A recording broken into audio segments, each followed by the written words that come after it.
I know that you have been talking a lot about the fentanyl crisis in America. It's something we've been covering a lot on this show. And the Biden administration seems very disinterested in doing anything about it. If they cared about the fentanyl crisis that's killing thousands of Americans, they would secure our border for starters, but they're not. Yeah, so I think, let me just sort of give I'm going to sort of distill this down to the essential points here. First of all, we need to understand the history of this entire crisis. So if you go back to 1913 is when the FDA was founded. In 1970 is when the Controlled Substance Act was put into place by the Nixon administration. And at that same point is when the DEA was created. And there was a very interesting drug, which was like aspirin, that had been used even before the FDA, called diacetyl morphine. You've heard of morphine, right? Well, diacetyl morphine was essentially taking the morphine and attaching to acetyl groups. And that had been used, believe it or not, very people would use it like aspirin. There wasn't all this rampant addiction, and it was used for pain. So that's sort of the background. Now, when the DEA gets created in 1970, guess what they do? They do something quite interesting. They declare that diacetyl morphine, which was used for chronic pain by Americans for many, many years, even before 1913, was essentially now a Schedule I substance that even doctors could not prescribe. All right. So all these people with chronic pain, we were like aspirin, they were using diacetyl morphine, which is essentially morphine, but with two diacetyl groups, which means when you take it, it essentially becomes morphine. And then they rebranded that substance as heroin. So it's the first time I think ever they've taken a generic and they branded it as heroin. So now suddenly heroin has this halo effect and people have to go to the streets to get it. So it literally created a product on the streets. And the DEA starts explosively growing, and this becomes so-called this drug that no one should be taking, when if you really look at it, was diacetyl morphine, which had existed for many, many years. So heroin use is explosively growing. And by the way, you can get morphine for very cheap. Heroin, which is this exact same thing as diacetyl morphine as morphine, is selling for 1,000 times more. So drug dealers are making a ton of money, and heroin sales are explosively growing. Then something very, very interesting happens. Probably Purdue Pharma, which was started by the Sacklers. They put out a drug called Oxycontin, right? And Oxycodone or Oxycontin, which is there's the same drug. One is a time release version of it, which slowly releases. You take 2 pills, and Oxycodone. And interesting enough, even though I'm not a big promoter of big pharma, Oxycontin was heavily tested. It went through clinical trials. People figured out the right dosaging, and it was for chronic pain, and doctors were essentially offering that. Guess what happens when Oxycodone comes out? Heroin sales, literally, heroin on the street plummets by 50%, because now doctors could actually offer patients something for chronic pain. 60% of the people were using diacetyl morphine, aka heroin, were using it because they actually had chronic pain. So now they could go to their doctors and legally get it prescribed. So heroin sales plummet drastically. And these are the connections people can make for themselves. In fact, SAMHSA, which is the government under the Biden administration, the drug organization, heroin sales went down to 10 cents a bag.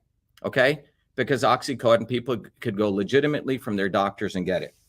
However, because Oxycontin now threatened heroin sales, and we should do some investigative research on this, we can talk more, suddenly there's this huge public outcry against Oxycodone and Oxycontin.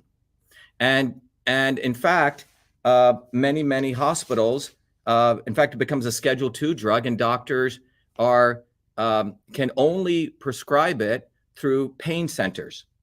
So now guess what happens? The sales of people can't get, those people with chronic pain can't go to these pain centers.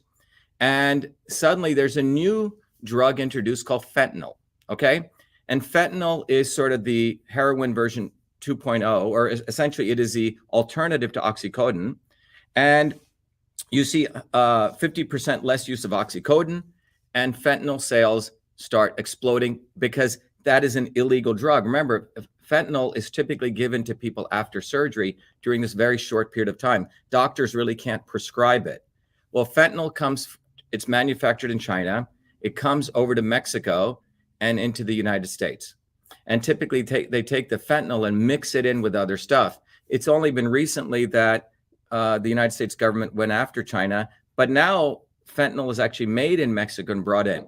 But if you really look at this entire arc, you had diacetyl morphine, which has existed for about over 100 years, which is used like aspirin by people for chronic pain. And because of the DEA's policy, suddenly diacetyl morphine becomes illegal, a Schedule I drug. Doctors can't even prescribe it. So people start moving to heroin on the streets. Does that make sense? And so, so that movement of everyday people trying to go get it on the streets, and there's this big halo effect. When morphine, diacetyl morphine is essentially morphine with two acetyl groups. When you take heroin in the body, it just dissipates into morphine because there are a number of people with chronic pain. Oxycontin comes, or Oxycontin, same thing with the time-release version. A very, very valuable drug. Doctors were able to prescribe it in particular ways. Yes, there were some misuse, but turns out it's only about 4%.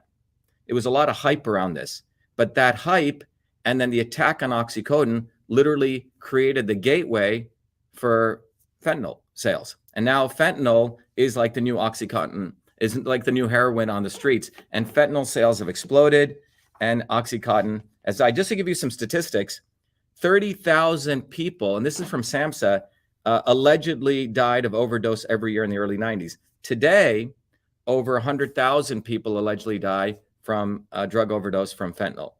But this is really misguided policies, in my view, of the DEA.